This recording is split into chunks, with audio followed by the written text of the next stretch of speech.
सन 1696 ਉਹ ਸਮਾਂ ਸੀਗਾ ਜਦ ਤੱਕ ਧੰਨ ਸ਼੍ਰੀ ਗੁਰੂ ਗੋਬਿੰਦ ਸਿੰਘ ਸਾਹਿਬ ਜੀ ਦੇ ਜੀਵਨ ਦੇ ਵਿੱਚ 5 ਜੰਗਾਂ ਹੋ ਚੁੱਕੀਆਂ ਸੀਗੀਆਂ। सन 1696 ਤੋਂ ਲੈ ਕੇ सन 1699 ਜਦ ਖਾਲਸਾ ਦੀ ਸਿਰਜਣਾ ਹੋਈ। क्या आप जी ਉਹਦੇ ਵਿੱਚ ਦਾ ਇਤਿਹਾਸ ਜਾਣਨਾ ਚਾਹੋਗੇ?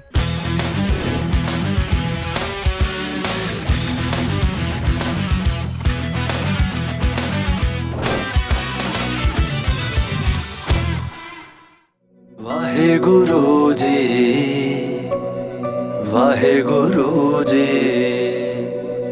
ਵਾਹ ਵਾਹ ਰਮਜ਼ਾ ਤੇਰੀਆਂ ਵੇ ਬਾਬਾ ਵਾਹ ਵਾਹ ਰਮਜ਼ਾ ਤੇਰੀਆਂ ਵਾਹਿਗੁਰੂ ਜੀ ਵਾਹਿਗੁਰੂ ਵਾਹ ਵਾਹ ਰਮਜ਼ਾ ਤੇਰੀਆਂ ਵੇ ਬਾਬਾ ਵਾਹ ਵਾਹ ਰਮਜ਼ਾ ਤੇਰੀਆਂ ਵੇ ਤੇਰੀ ਮਾਝ ਚੋਂ ਵੇ ਤੇਰੀ ਫਾਜ ਚੋਂ ਵਾਹਿਗੁਰੂ ਜੀ ਵਾਹਿਗੁਰੂ ਜੀ ਤੇਰੀ ਮਾਝ ਚੋਂ ਵੇ ਤੇਰੀ ਫਾਜ ਚੋਂ ਬਾਬਾ ਮਿਲਣ ਦਲੇਰੀਆਂ ਵਾਹ ਵਾਹ ਰਮਜ਼ਾ ਵਾਹ ਵਾਹ ਰਮਜ਼ਾ ਤੇਰੀਆਂ ਵੇ ਬਾਬਾ ਵਾਹ ਵਾਹ ਰਮਜ਼ਾ ਤੇਰੀਆਂ ਵਾਹ ਵਾਹ ਰਮਜ਼ਾ ਤੇਰੀਆਂ ਵੇ ਬਾਬਾ ਵਾਹ ਵਾਹ ਰਮਜ਼ਾ ਤੇਰੀਆਂ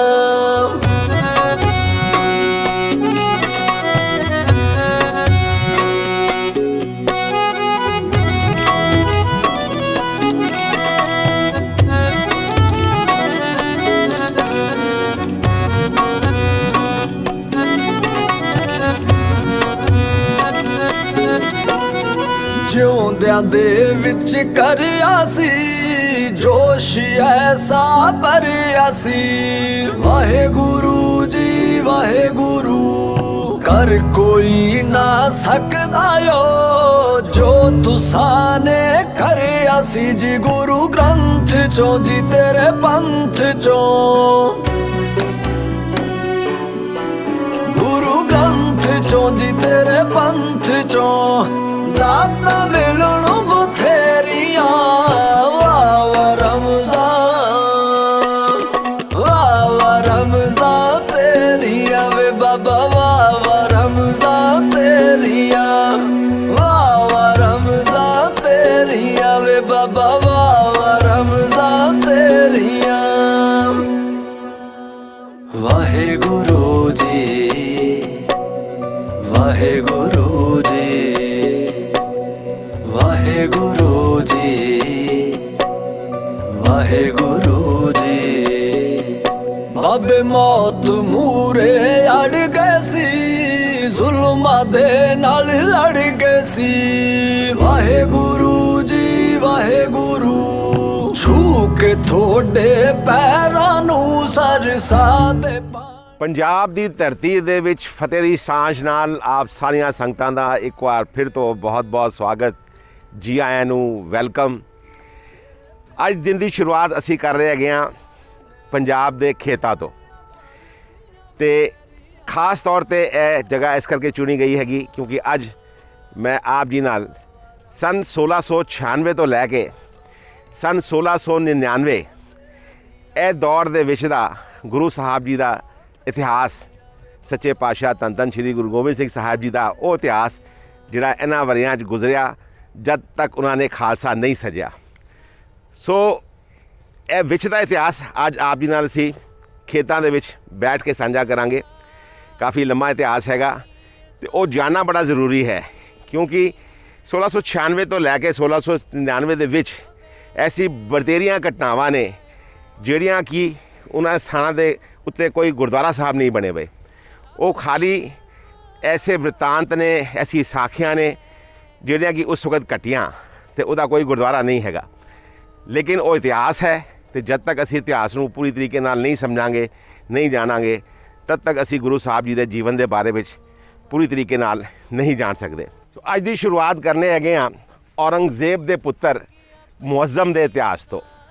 ਮੁਅੱਜ਼ਮ ਉਹ ਸੀਗਾ ਜਿਹਨੂੰ ਬਾਅਦ ਵਿੱਚ ਇਤਿਹਾਸ ਨੇ ਬਹਾਦਰ ਸ਼ਾਹ ਦੇ ਨਾਂ ਤੋਂ ਜਾਣਿਆ।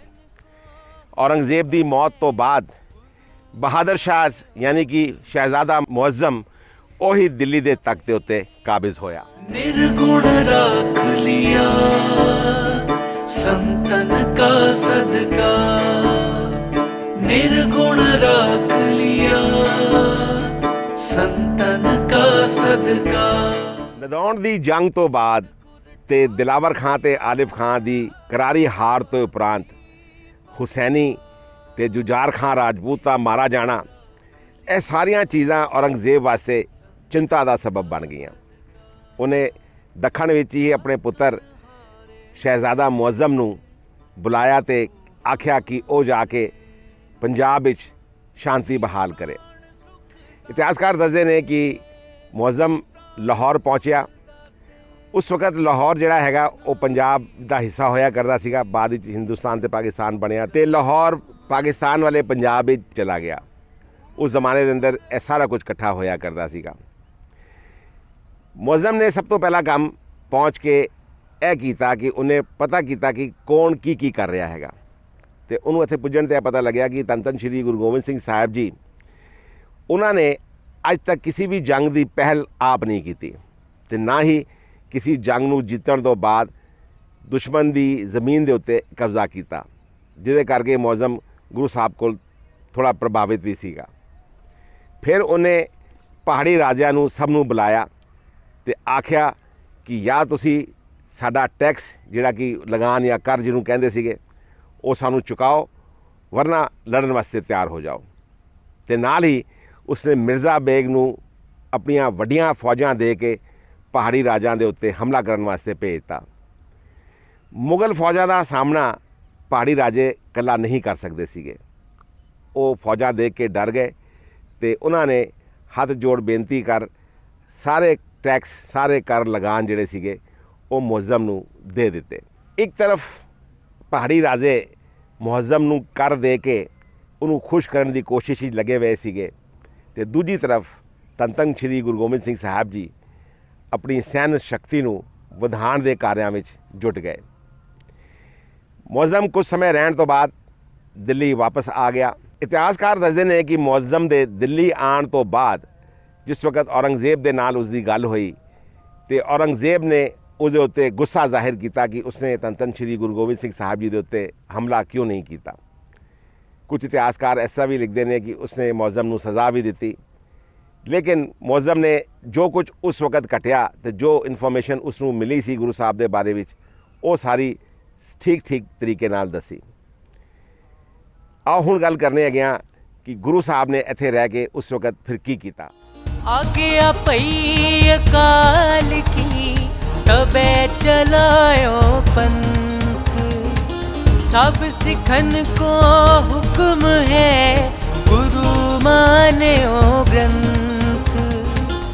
ਪਹਾੜੀ ਰਾਜਿਆਂ ਦੇ ਕਰ ਦੇਣ ਤੇ ਮੁਅੱਜ਼ਮ ਦੇ ਜਾਣ ਤੋਂ ਬਾਅਦ ਇਸ ਇਲਾਕੇ ਵਿੱਚ ਸ਼ਾਂਤੀ ਹੋ ਗਈ ਤੇ ਧੰਨ ਸ਼੍ਰੀ ਗੁਰੂ ਗੋਬਿੰਦ ਸਿੰਘ ਸਾਹਿਬ ਜੀ ਨੇ ਬਾਣੀ ਦੀ ਰਚਨਾ ਕੀਤੀ, ਗ੍ਰੰਥਾਂ ਦੇ ਅਨੁਵਾਦ ਕਰਾਏ, ਕਵੀ ਦਰਬਾਰ ਤੇ ਇਸ ਤਰੀਕੇ ਦੇ ਹੋਰ ਚੰਗੇ ਕਾਰਨਾਂ ਦੇ ਵਿੱਚ ਗੁਰੂ ਸਾਹਿਬ ਮਸ਼ਗੂਲ ਹੋ ਗਏ। ਉਸੇ ਦੌਰਾਨ ਗੁਰੂ ਸਾਹਿਬ ਜੀ ਨੇ ਇਸ ਸਥਾਨ ਦੇ ਉੱਤੇ ਬਾਣੀ ਉਚਾਰੀ ਤੇ ਗੁਰੂ ਸਾਹਿਬ ਨੇ ਜਿਹੜੀ ਬਾਣੀ ਉਚਾਰੀ ਉਹ ਇਸ ਪ੍ਰਕਾਰ ਸੀਗੀ। ਸੰਬਤ 17 ਸਹਿਸ ਭਣੀਜੈ, ਅਰਧ ਸਹਿਸ ਫੁਣ ਤੀਨ ਕਹੀਜੈ, ਭਾਦਰਵ ਸੁਦੀ ਅਸ਼ਟਮੀ ਰਵਿਵਾਰਾ, ਤੀਰ ਸਤੁਦਰਵ ਗ੍ਰੰਥ ਸੁਧਾਰਾ। ਇਹ ਉਹ ਸਮੇਂ ਸੀਗਾ ਜਿਸ ਵਕਤ ਹਿੰਦੂ ਪੰਡਤ ਕਿਸੇ ਵੀ ਸ਼ੂਦਰ ਨੂੰ ਸੰਸਕ੍ਰਿਤ ਦਾ ਗਿਆਨ ਨਹੀਂ ਦਿੰਦੇ ਸੀਗੇ। ਉਹਨਾਂ ਦਾ ਮੰਨਣਾ ਸੀਗਾ ਕਿ ਸੰਸਕ੍ਰਿਤ ਦੇਵਵਾਣੀ ਹੈ ਤੇ ਇਹਨੂੰ ਸਿੱਖਣ ਦਾ ਅਧਿਕਾਰ ਸਿਰਫ ਬਾਹਮਣਾਂ ਨੂੰ ਹੀ ਹੈਗਾ। ਧੰਨ ਸ਼੍ਰੀ ਗੁਰੂ ਗੋਬਿੰਦ ਸਿੰਘ ਸਾਹਿਬ ਜੀ ਕੋਲੋਂ ਇੱਕ ਪੰਡਤ ਜੀ ਆਇਆ ਕਰਦੇ ਸੀਗੇ ਜਿਹੜੇ ਕਿ ਗ੍ਰੰਥਾਂ ਦੇ ਅਨੁਵਾਦ ਕਰਦੇ ਸੀਗੇ। ਉਹ ਰਾਮਾਇਣ ਤੇ ਮਹਾਭਾਰਤ ਐਸੇ ਗ੍ਰੰਥਾਂ ਦੇ ਜਿਹੜੇ ਸੰਸਕ੍ਰਿਤ ਵਿੱਚ ਲਿਖੇ ਹੋਏ ਸੀ ਉਹਦਾ ਅਨੁਵਾਦ ਕਰਦੇ ਸੀਗੇ। ਤੇ ਇੱਕ ਦਿਨ ਧੰਨ ਸ਼੍ਰੀ ਗੁਰੂ ਗੋਬਿੰਦ ਸਿੰਘ ਸਾਹਿਬ ਜੀ ਜਿਹੜੇ ਕਿ ਆਪ ਸਰਬ ਕਲਾ ਭਰਪੂਰ ਸਨ, ਕਈ ਭਾਸ਼ਾਵਾਂ ਦੇ ਗਿਆਨੀ ਸਨ, ਉਹਨਾਂ ਨੇ ਪੰਡਿਤ ਜੀ ਨੂੰ ਬੁਲਾ ਕੇ ਕਿਹਾ ਕਿ ਤੁਸੀਂ ਸਾਡੇ ਸਿੱਖਾਂ ਨੂੰ ਵੀ ਸੰਸਕ੍ਰਿਤ ਭਾਸ਼ਾ ਦਾ ਗਿਆਨ ਦਿਓ, ਉਹਨਾਂ ਨੂੰ ਇਹ ਵਿੱਦਿਆ ਸਿਖਾਓ ਤਾਂ ਕਿ ਉਹ ਵਿਦਵਾਨ ਬਣ ਸਕਣ ਤੇ ਦੂਜੇ ਸਿੱਖਾਂ ਨੂੰ ਵੀ ਇਸ ਭਾਸ਼ਾ ਦਾ ਗਿਆਨ ਉਹ ਆਪ ਦੇ ਸਕਣ। ਤੇ ਪੰਡਿਤ ਜੀ ਨੇ ਗੁਰੂ ਸਾਹਿਬ ਨੂੰ ਬੜੀ ਨਿਰਮਤਾਪੂਰਵਕ ਆਖਿਆ ਕਿ ਗੁਰੂ ਸਾਹਿਬ ਸੱਚੇ ਪਾਤਸ਼ਾਹ, ਇਸ ਭਾਸ਼ਾ ਨੂੰ ਸਿੱਖਣ ਦਾ ਅਧਿਕਾਰ ਸਿਰਫ ਬਾਹਮਣਾਂ ਕੋਲ ਹੈਗਾ ਤੇ ਤੁਹਾਡੇ ਸਿੱਖ ਨੀਵੀਂ ਜਾਤੀ ਤੋਂ ਆਉਂਦੇ ਨੇ, ਸ਼ੂਦਰ ਨੇ, ਤੇ ਮੇਰੇ ਕੋਲ ਇਹ ਅਧਿਕਾਰ ਨਹੀਂ ਹੈਗਾ ਕਿ ਮੈਂ ਉਹਨਾਂ ਨੂੰ ਇਸ ਭਾਸ਼ਾ ਦਾ ਗਿਆਨ ਦੇ ਸਕਾਂ। ਤੇ ਧੰਨ ਸ਼੍ਰੀ ਗੁਰੂ ਗੋਬਿੰਦ ਸਿੰਘ ਸਾਹਿਬ ਜੀ ਨੇ ਹੱਸ ਕੇ ਕਿਹਾ ਕਿ ਪੰਡਤ ਜੀ ਉਹ ਸਮੇਂ ਜਲਦ ਆਉਣ ਵਾਲਾ ਹੈ ਜਦ ਸੰਸਕ੍ਰਿਤ ਵਿੱਦਿਆ ਦਾ ਅਧਿਕਾਰ ਸਿਰਫ ਬਾਹਮਣਾਂ ਦਾ ਨਹੀਂ ਹੋਏਗਾ ਤੇ ਸਾਡੇ ਸਿੱਖ ਵੀ ਇਸ ਵਿੱਦਿਆ ਨੂੰ ਪੜ੍ਹ ਕੇ ਵਿਦਵਾਨ ਬਣਨਗੇ ਤੇ ਲੋਕਾਂ ਨੂੰ ਪੜ੍ਹਾ ਕੇ ਵਿਦਵਾਨ ਬਣਾਉਣਗੇ। ਉਹ ਸਮੇਂ ਆਉਣ ਵਾਲਾ ਹੈ ਜਦ ਬਾਹਮਣ ਤੇ ਸਿੱਖ ਦੋਨੋਂ ਇਕੱਠੇ ਬਹਿ ਕੇ ਇਸ ਵਿੱਦਿਆ ਨੂੰ ਪ੍ਰਾਪਤ ਕਰਨਗੇ। ਉਪਰੰਤ ਧੰਨ ਸ਼੍ਰੀ ਗੁਰੂ ਗੋਬਿੰਦ ਸਿੰਘ ਸਾਹਿਬ ਜੀ ਨੇ ਆਪਣੇ 5 ਵਿਦਵਾਨ ਸਿੱਖਾਂ ਨੂੰ ਬਨਾਰਸ, ਜਿਹਨੂੰ ਕਿ ਉਸ ਵਕਤ ਕਾਸ਼ੀ ਆਖਿਆ ਜਾਂਦਾ ਸੀਗਾ, ਉੱਥੇ ਸੰਸਕ੍ਰਿਤ ਪੜ੍ਹਨ ਲਈ ਭੇਜਿਆ। ਐਸਾ ਇਤਿਹਾਸਕਾਰ ਦੱਸਦੇ ਨੇ। ਇਹਨਾਂ ਸਿੱਖਾਂ ਨੇ ਸੰਪੂਰਨ ਸਮੇਂ ਦੇ ਕੇ ਸੰਸਕ੍ਰਿਤ ਵਿੱਦਿਆ ਪੜ੍ਹੀ ਤੇ ਵਾਪਸ ਆ ਅਨੰਦਪੁਰ ਸਾਹਿਬ ਵਿੱਚ ਹੋਰ ਸਿੱਖਾਂ ਨੂੰ ਵੀ ਸੰਸਕ੍ਰਿਤ ਪੜ੍ਹਾਈ। ਸੰਸਕ੍ਰਿਤ ਵਿੱਦਿਆ ਦੇ ਅਧਿਆਪਕ ਹੋਣ ਤੇ ਜੰਗਾਂ ਯੁੱਧਾਂ ਤੋਂ ਨਿਰਲੇਪ ਰਹਿਣ ਦੇ ਕਾਰਨ ਇਤਿਹਾਸ ਵਿੱਚ ਇਹਨਾਂ ਸਿੱਖਾਂ ਦਾ ਨਾਮ ਨਿਰਮਲੇ ਸੰਤ ਦੇ ਰੂਪ ਵਿੱਚ ਜਾਣਿਆ ਗਿਆ ਤੇ ਅੱਜ ਵੀ ਨਿਰਮਲੇ ਸੰਤਾਂ ਦਾ ਸਮੁਦਾਇ ਸਿੱਖ ਸਮੁਦਾਇ ਦੇ ਵਿੱਚ ਹੈਗਾ ਤੇ ਆਪ ਜੀ ਨੂੰ ਨਿਰਮਲੇ ਸੰਤ ਕਾਫੀ ਦੇਖਣ ਨੂੰ ਮਿਲਦੇ ਨੇ। ਸਮੇਂ ਗੁਜ਼ਰਿਆ ਤੇ ਉਸ ਤੋਂ ਉਪਰੰਤ ਧੰਨ ਸ਼੍ਰੀ ਗੁਰੂ ਗੋਬਿੰਦ ਸਿੰਘ ਸਾਹਿਬ ਜੀ ਨੇ ਬਾਹਮਣਾਂ ਦੀ ਪ੍ਰੀਖਿਆ ਲੈਣ ਕਰਕੇ ਕਿ ਉਹ ਆਪਣੇ ਧਰਮ ਦੇ ਉੱਤੇ ਕਿੰਨੇ ਪੱਕੇ ਨੇ, ਇੱਕ ਬ੍ਰਹਮ ਭੋਜ ਦਾ ਆਯੋਜਨ ਕੀਤਾ ਤੇ ਉਹਦੇ ਵਿੱਚ ਬਾਹਮਣਾਂ ਨੂੰ ਬਿਠਾ ਕੇ ਆਖਿਆ ਕਿ ਇੱਥੇ ਵੈਸ਼ਨੋ ਭੋਜਨ ਵੀ ਹੈ ਤੇ ਮਹਾਪ੍ਰਸ਼ਾਦ ਵੀ ਹੈ। ਮਹਾਪ੍ਰਸ਼ਾਦ ਦਾ ਅਰਥ ਹੁੰਦਾ ਹੈ ਜਿਹਦੇ ਅੰਦਰ ਨਾਨ ਵੈਜੀਟੇਰੀਅਨ ਖਾਣਾ ਹੁੰਦਾ ਹੈ ਤੇ ਜਿਹੜੇ ਲੋਕ ਵੈਸ਼ਨੋ ਖਾਣਾ ਖਾਣਗੇ ਉਹਨਾਂ ਨੂੰ ਇੱਕ ਮੋਹਰ ਦਿੱਤੀ ਜਾਏਗੀ ਦਕਸ਼ਨਾ ਦੇ ਤੌਰ ਦੇ ਉੱਤੇ ਤੇ ਜਿਹੜੇ ਮਹਾਪ੍ਰਸ਼ਾਦ ਗ੍ਰਹਿਣ ਕਰਨਗੇ ਉਹਨਾਂ ਨੂੰ 5 ਮੋਹਰਾਂ ਦਿੱਤੀਆਂ ਜਾਣਗੀਆਂ। ਗੁਰੂ ਸਾਹਿਬ ਨੇ ਕਿਹਾ ਕਿ ਦੋਨੋਂ ਰਸਤੇ ਖੁੱਲੇ ਨੇ, ਜਿਹਦੀ ਰੁਚੀ ਜਿਸ ਤਰੀਕੇ ਦੀ ਹੋਵੇ ਉਹ ਆਪਣਾ ਪ੍ਰਸਾਦ ਗ੍ਰਹਿਣ ਕਰ ਸਕਦਾ ਹੈਗਾ। ਗੁਰੂ ਸਾਹਿਬ ਦੇ ਸੰਬੋਧਨ ਤੋਂ ਬਹੁਤ ਸਾਰੇ ਬ੍ਰਾਹਮਣ ਮਹਾਪ੍ਰਸਾਦ ਵਾਲੇ ਪਾਸੇ ਲੰਗਰ ਲੈਣ ਚਲੇ ਗਏ ਤੇ ਸਿਰਫ 21 ਬ੍ਰਾਹਮਣ ਹੀ ਸੀਗੇ ਜਿਨ੍ਹਾਂ ਨੇ ਵੈਸ਼ਨੋ ਭੋਜਨ ਕੀਤਾ। ਇਸ ਤਰ੍ਹਾਂ ਇਤਿਹਾਸਕਾਰ ਦੱਸਦੇ ਨੇ। ਜਦ ਬ੍ਰਾਹਮਣ ਲੰਗਰ ਪ੍ਰਸਾਦ ਗ੍ਰਹਿਣ ਕਰ ਚੁੱਕੇ ਤੇ ਗੁਰੂ ਸਾਹਿਬ ਨੇ ਮਹਾਪ੍ਰਸਾਦ ਛਕਣ ਵਾਲੇ ਬ੍ਰਾਹਮਣਾਂ ਨੂੰ ਸਿਰਫ ਇੱਕ ਮੋਹਰ ਦਕਸ਼ਨਾ ਦਿੱਤੀ ਤੇ ਨਾਲ ਹੀ ਉਹਨਾਂ ਨੂੰ ਸ਼ਰਮਿੰਦਾ ਕੀਤਾ ਕਿ ਤੁਹਾਡੇ ਲੋਕਾਂ ਦਾ ਚਰਿੱਤਰ ਨਹੀਂ ਹੈ, ਜਿਨ੍ਹਾਂ ਨੇ ਧਨ ਦੀ ਲਾਲਚ ਕਰਕੇ ਆਪਣੇ ਧਰਮ ਕਰਮ ਦੀ ਪਰਵਾਹ ਨਹੀਂ ਕੀਤੀ, ਜਿਸ ਕਾਰਨ ਆਪ ਲੋਕ ਆਪਣੇ ਬ੍ਰਾਹਮਣਵਾਦੀ ਹੋਣ ਦਾ ਅਭਿਮਾਨ ਹੁਣ ਨਹੀਂ ਕਰ ਸਕਦੇ। ਮਹਾਪ੍ਰਸਾਦ ਛਕਣਾ ਸਿਰਫ ਛਤਰੀਆਂ ਦਾ ਕਰਮ ਹੈ ਜਿਹਦਾ ਵਾਸਤਾ ਹਮੇਸ਼ਾ ਯੁੱਧਾਂ ਦੇ ਨਾਲ ਰਹਿੰਦਾ ਹੈ। ਬਾਅਦ ਵਿੱਚ ਗੁਰੂ ਸਾਹਿਬ ਜੀ ਨੇ ਉਹਨਾਂ ਬ੍ਰਾਹਮਣਾਂ ਨੂੰ ਜਿਨ੍ਹਾਂ ਨੇ ਵੈਸ਼ਨੋ ਲੰਗਰ ਕੀਤਾ ਸੀਗਾ ਉਹਨਾਂ ਨੂੰ 5 ਮੋਹਰਾਂ ਦਕਸ਼ਨਾ ਦਿੱਤੀਆਂ ਤੇ ਉਹਨਾਂ ਦੀ ਪ੍ਰਸ਼ੰਸਾ ਕੀਤੀ ਤੇ ਆਖਿਆ ਕਿ ਆਪ ਧੰਨ ਹੋ ਜਿਹੜੇ ਆਪਣੇ ਧਰਮ ਕਰਮ ਤੇ ਨਿਯਮ ਦੇ ਪੱਕੇ ਹੋ। ਆਪ ਗ੍ਰਹਿਸਥੀ ਲੋਕਾਂ ਨੂੰ ਉਪਦੇਸ਼ ਦੇ ਕਰ ਉਹਨਾਂ ਦੇ ਜੀਵਨ ਨੂੰ ਸੁਧਾਰ ਸਕਦੇ ਹੈਗੇ ਹੋ। ਫਿਰ ਸਤਿਗੁਰ ਜੀ ਨੇ ਸਿੱਖਾਂ ਨੂੰ ਕਿਹਾ ਕਿ ਇਹ ਬ੍ਰਾਹਮਣ ਆਪਣੇ ਧਰਮ ਤੇ ਨਿਯਮ ਦੇ ਪੱਕੇ ਹਨ, ਸਨਮਾਨ ਦੇ ਯੋਗ ਹਨ। ਇਸ ਪ੍ਰਕਾਰ ਗੁਰੂ ਸਾਹਿਬ ਤੋਂ ਆਪਣੀ ਮਾਨ ਪ੍ਰਸ਼ੰਸਾ ਸੁਣ ਕੇ ਕੁਝ ਵਿਦਵਾਨ ਬ੍ਰਾਹਮਣਾਂ ਨੇ ਗੁਰੂ ਸਾਹਿਬ ਜੀ ਨੂੰ ਆਖਿਆ ਕਿ ਆਪ ਜੀ ਦੇਵੀ ਕਿਉਂ ਨਹੀਂ ਸਿੱਧ ਕਰ ਲੈਂਦੇ। ਦੇਵੀ ਸਿੱਧ ਕਰਨ ਤੋਂ ਬਾਅਦ ਤੁਹਾਡੀ ਵਿਜੈ ਦੁਸ਼ਮਣਾਂ ਤੇ ਹਮੇਸ਼ਾ ਹੋਏਗੀ ਤੇ ਕੋਈ ਵੀ ਦੁਸ਼ਮਣ ਆਪ ਜੀ ਦੇ ਅੱਗੇ ਨਾ ਟਿਕ ਸਕੇਗਾ, ਨਾ ਆਪ ਜੀ ਨੂੰ ਹਰਾ ਸਕੇਗਾ। ਗੁਰੂ ਸਾਹਿਬ ਮਨ ਵਿੱਚ ਮੁਸਕਰਾਏ ਤੇ ਉਹਨਾਂ ਨੇ ਪੁੱਛਿਆ ਕਿ ਹੈ ਕੋਈ ਐਸਾ ਤੁਹਾਡੇ ਕੋਲੋਂ ਵਿਦਵਾਨ ਜਿਹੜਾ ਕਿ ਦੇਵੀ ਨੂੰ ਸਿੱਧ ਕਰ ਸਕਦਾ ਹੋਵੇ। ਤੇ ਕੁਝ ਬ੍ਰਾਹਮਣਾਂ ਨੇ ਪੰਡਤ ਕੇਸ਼ੋ ਦਾਸ ਦਾ ਨਾਂ ਚੁੱਕਿਆ ਜਿਹੜਾ ਕਿ ਕਾਸ਼ੀ ਵਿੱਚ ਰਹਿੰਦਾ ਸੀਗਾ ਤੇ ਕਿਹਾ ਕਿ ਉਹ ਬਹੁਤ ਵਿਦਵਾਨ ਹੈ ਤੇ ਉਹ ਦੇਵੀ ਨੂੰ ਸਿੱਧ ਕਰ ਸਕਦਾ ਹੈਗਾ। ਆ ਹੁਣ ਆਪ ਜੀ ਨੂੰ ਦੱਸਣੇ ਹੈਗੇ ਆ ਕਿ ਉਹ ਦੇਵੀ ਦਾ ਚਮਤਕਾਰ, ਉਹ ਦੇਵੀ ਕਿਸ ਤਰ੍ਹਾਂ ਸਿੱਧ ਹੋਈ ਕਿ ਨਹੀਂ ਹੋਈ ਤੇ ਕੀ ਘਟਨਾ ਵਾਪਰੀ। ਤੂੰ ਠਾਕੁਰ स्वामी प्रभ मेरा, तू ठाकुर स्वामी प्रभ मेरा। ਜਦ ਬ੍ਰਹਮ ਭੋਜ ਗ੍ਰਹਿਣ ਕਰਕੇ ਪੰਡਤ ਆਪਣੇ ਆਪਣੇ ਘਰਾਂ ਨੂੰ ਚਲੇ ਗਏ, ਉਹਨਾਂ ਵਿੱਚੋਂ ਕਿਸੇ ਇੱਕ ਨੇ ਕਾਸ਼ੀ ਦੇ ਪੰਡਤ ਕੇਸ਼ੋ ਦਾਸ ਨੂੰ ਦੱਸਿਆ ਕਿ ਗੁਰੂ ਗੋਬਿੰਦ ਸਿੰਘ ਜੀ ਇਸ ਵਕਤ ਅਨੰਦਪੁਰ ਸਾਹਿਬ ਵਿੱਚ ਰਹਿੰਦੇ ਨੇ ਤੇ ਉਹ ਇਸ ਦੇਸ਼ ਤੋਂ ਜ਼ਾਲਿਮ ਤੇ ਜ਼ੁਲਮ ਨੂੰ ਦੂਰ ਕਰਨਾ ਚਾਹੁੰਦੇ ਨੇ ਤੇ ਇਸ ਕਾਰ ਲਈ ਉਹਨਾਂ ਨੂੰ ਦੇਵੀ ਸ਼ਕਤੀ ਦੀ ਲੋੜ ਹੈਗੀ ਤੇ ਉਹ ਕਿਸੇ ਐਸੇ ਵਿਦਵਾਨ ਪੰਡਤ ਦੀ ਖੋਜ ਵਿੱਚ ਨੇ ਜੋ ਉਹਨਾਂ ਨੂੰ ਦੇਵੀ ਸਿੱਧ ਕਰਾ ਦੇਵੇ ਤੇ ਉਸ ਪੰਡਤ ਨੂੰ ਉਹ ਮੂੰਹ ਮੰਗਾ ਧਨ ਵੀ ਦੇਣਗੇ। ਇਹ ਸਾਰੀ ਗੱਲਾਂ ਸੁਣ ਕੇ ਪੰਡਤ ਕੇਸ਼ੋ ਦਾਸ ਅਨੰਦਪੁਰ ਸਾਹਿਬ ਆ ਗਿਆ। ਗੁਰੂ ਸਾਹਿਬ ਜੀ ਨਾਲ ਉਹਨੇ ਗੱਲਬਾਤ ਕੀਤੀ ਤੇ ਕੇਸ਼ੋ ਦਾਸ ਨੇ ਹਵਨ ਕਰਨ ਵਾਸਤੇ ਬਹੁਤ ਸਾਰੀ ਸਮੱਗਰੀ ਕੀ ਮੰਗਵਾ ਨੈਣਾ ਦੇਵੀ ਦੇ ਟੀਲੇ ਦੇ ਉੱਤੇ ਇੱਕ ਹਵਨ ਕੁੰਡ ਰਚਿਆ ਤੇ ਵਿਸਾਖ ਦੀ ਪੂਰਨਿਮਾ ਵਾਲੇ ਦਿਨ ਹਵਨ ਦਾ ਕਾਰ ਆਰੰਭ ਕੀਤਾ। ਜਦ 9 ਮਹੀਨੇ ਲਗਾਤਾਰ ਦਿਨ ਪ੍ਰਤੀ ਦਿਨ ਪੰਡਤ ਵੇਦ ਮੰਤਰਾਂ ਤੇ ਪਾਠ ਕਰਦਾ ਤੇ ਕੁੰਡ ਵਿੱਚ ਆਹੂਤੀਆਂ ਡਾਲਦਾ ਰਿਹਾ ਤੇ ਕੋਈ ਦੇਵੀ ਪ੍ਰਗਟ ਨਾ ਹੋਈ ਤੇ ਇੱਕ ਦਿਨ ਧੰਨ ਸ਼੍ਰੀ ਗੁਰੂ ਗੋਬਿੰਦ ਸਿੰਘ ਸਾਹਿਬ ਜੀ ਨੇ ਸਾਰੀ ਹਵਨ ਦੀ ਸਮੱਗਰੀ ਚੁੱਕ ਕੇ ਉਸ ਹਵਨ ਕੁੰਡ ਵਿੱਚ ਪਾ ਦਿੱਤੀ, ਜਿਸ ਕਰ ਵੱਡੀ ਵੱਡੀ ਅੱਗ ਦੀ ਲਿਪਟਾਂ ਉੱਠਣੀਆਂ ਸ਼ੁਰੂ ਹੋ ਗਈਆਂ ਜਿਹੜੀਆਂ ਕਿ ਦੂਰੋਂ ਨਜ਼ਰ ਆਉਂਦੀਆਂ ਸੀਗੀਆਂ। ਗੁਰੂ ਸਾਹਿਬ ਜੀ ਨੇ ਉਸ ਵਕਤ ਆਪਣੀ ਸ੍ਰੀ ਸਾਹਿਬ ਯਾਨੀ ਕਿ ਤਲਵਾਰ ਨੂੰ ਕੱਢਿਆ ਤੇ ਹੱਥ 'ਚ ਲਹਿਰਾਇਆ। ਅੱਗ ਦੀ ਲਪਟਾਂ ਤੇ ਨਾਲ ਸ੍ਰੀ ਸਾਹਿਬ ਦੀ ਚਮਕ ਨਾਲ ਇੱਕ ਅਜੀਬ ਕਿਸਮ ਦੀ ਬਿਜਲੀ ਚਮਕੀ ਤੇ ਲੋਕਾਂ ਨੂੰ ਲੱਗਿਆ ਕਿ ਸ਼ਾਇਦ ਦੇਵੀ ਪ੍ਰਗਟ ਹੋ ਗਈ ਹੈਗੀ, ਜਦਕਿ ਵਾਸਤਵ ਵਿੱਚ ਗੁਰੂ ਸਾਹਿਬ ਦੇ ਉਚਾਰਨ ਦੇ ਹਿਸਾਬ ਨਾਲ ਸ਼ਕਤੀ ਜਿਹੜੀ ਇਨਸਾਨ ਦੇ ਹੱਥ 'ਚ ਹੁੰਦੀ ਹੈਗੀ ਯਾਨੀ ਕਿ ਸਾਡੀ ਤਲਵਾਰ, ਉਹ ਵੀ ਦੇਵੀ ਹੈਗੀ।